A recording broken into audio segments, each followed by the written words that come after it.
Coming up on Mountain News this morning, the FEMA appeal deadline is quickly approaching, which could mark a turning point for folks impacted by the July 2022 flood.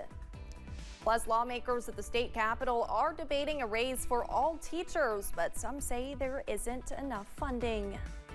Dedicated to Eastern and Southern Kentucky, this is WYMT Mountain News This Morning. Good morning, I'm Olivia Calfee. We're just a few minutes past 6:30 on Thursday, January 25th. Now let's send it over to meteorologist Mace Michaels for a look at your forecast this morning. Hi, Olivia. Good morning. We're looking at a cloudy sky and wet weather here to start your day. As you look here in Hazard, it's wet everywhere, everything covered in rain. We've been seeing a steady rain throughout the morning, and there you go. You can get a better look at it there in the lights here as the raindrops fall right there in the camera lights and also on into the traffic lights. It's a wet morning regardless. A lot of 50s for us. It's a little cooler in Ashland right now at 48 degrees with cloudy sky and some fog, visibility at a half mile. Jackson, Harlan, 3/4 mile visibility along with London. And now those of you in Somerset, your visibility has come down a little more to 1/4 mile. Fog alerts in much of Tennessee and areas from Jackson through Moorhead back to Lexington and westward. We are talking raindrops as well. You can see the rain shifting on up from Tennessee here across eastern Kentucky. Our forecast, it will be wet.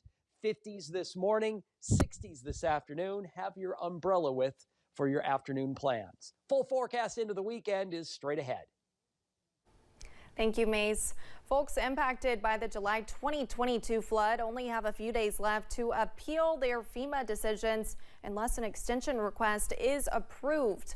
Apple Red disaster relief attorney Whitney Bailey has been helping flood survivors with FEMA appeals since shortly after the flood and says just because you rejected FEMA money the first time doesn't mean you can't appeal. But once the deadline has passed, that will no longer be an option. Just having that appeal letter in your FEMA account is something. It's a starting place. So it's very important to have something submitted and just keeping your application open by that deadline on Monday. Bailey says a request for a deadline extension has been submitted, but as of this point, no extension has been granted. So as of now, the deadline to appeal is Monday at 11:59 p.m. We have an update on a story we first told you about earlier this week. KSP troopers say they found a man who had went missing dead yesterday morning. 34-year-old Jerry Foley was found near railroad tracks in the Sunshine community of Harlan County. He was last seen during the first winter storm early last week. Foley's body was sent to the state medical examiner's office in Frankfort for an autopsy. A former Somerset police officer has pleaded guilty in connection with stealing drugs from the police department's evidence room. 45-year-old Michael Carell pleaded guilty to multiple charges of burglary, tampering with physical evidence, and receiving stolen property, among others. Carell pleaded guilty to 22 counts altogether. Carell's sentencing is set for February 29th. Also in Pulaski County, 3 people are facing charges following a drug bust. Detectives were monitoring a home where meth trafficking was suspected. They saw Larry Ellison and Robert Allen leave the home and pulled them over. Deputies say they found 58 grams of meth in Allen's pockets.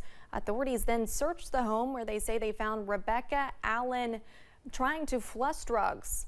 All 3 are facing drug charges.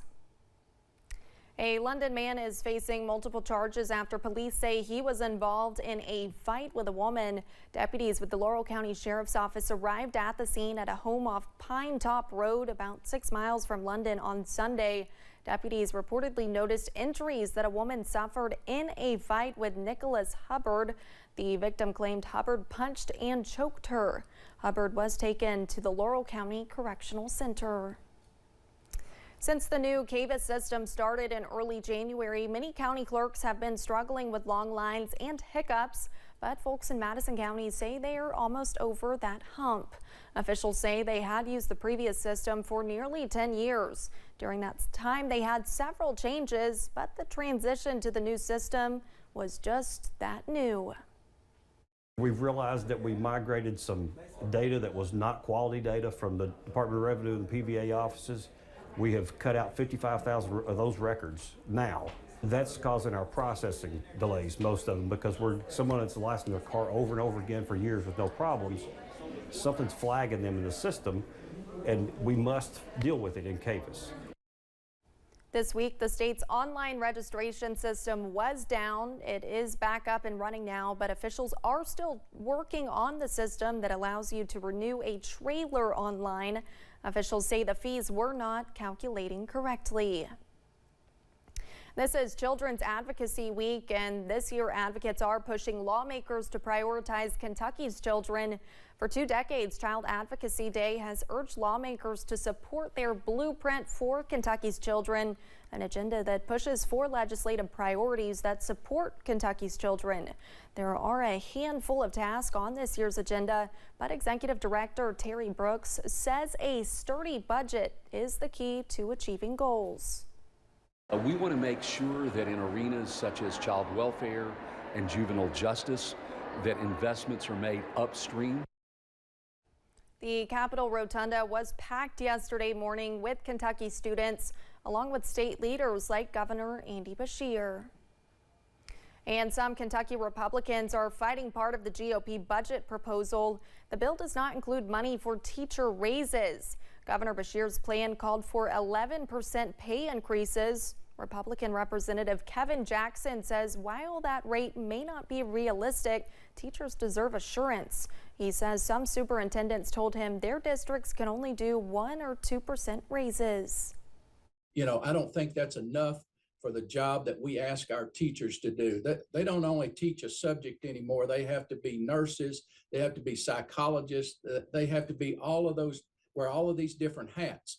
And I just don't think that that we are showing them enough respect and rewarding them for the hard job that they do. Sponsors want to leave raises up to individual school districts instead of deciding at the state level. Jackson says the bipartisan task force will likely discuss school funding soon. Livestock farmers in the region faced several challenges in the past week, from frozen temperatures to frozen water sources. Charles May is the Perry County Extension Services agent. He says that farmers must prepare for the cold weather before it hits. He warns livestock farmers to make sure that their hay is in good condition to maintain the health of their animals in cold conditions. This year's hay's been a little questionable and a little short, and they need to have an adequate supply of forage to feed these animals, because during cold weather their nutrition needs go up because they need to maintain their body heat. May says keeping cattle's coats free of mud is also a way to protect them from frigid temperatures.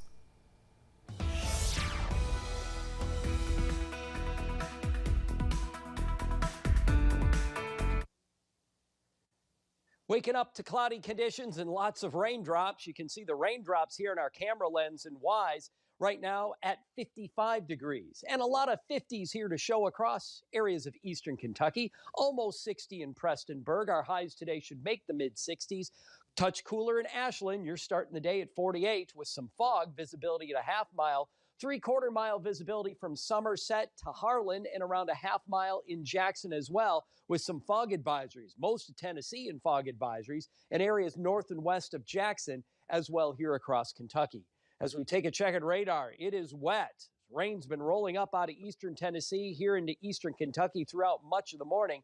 Showers from just about Charleston extending back through Jackson. Raindrops backing off a little bit here in Hazard, but we still have them going on. And now east of London, the rain has kind of at least diminished a touch, but we will see more showers on and off throughout the day. Forecast for us into the 60s for highs, with, of course, showers and some thunder. Weekend outlooks coming up. Thanks, Mace, and thank you for joining us. The time is now 6:43. Still to come on Mountain News this morning. Dramatic rescues across the nation as wet weather wreaks havoc.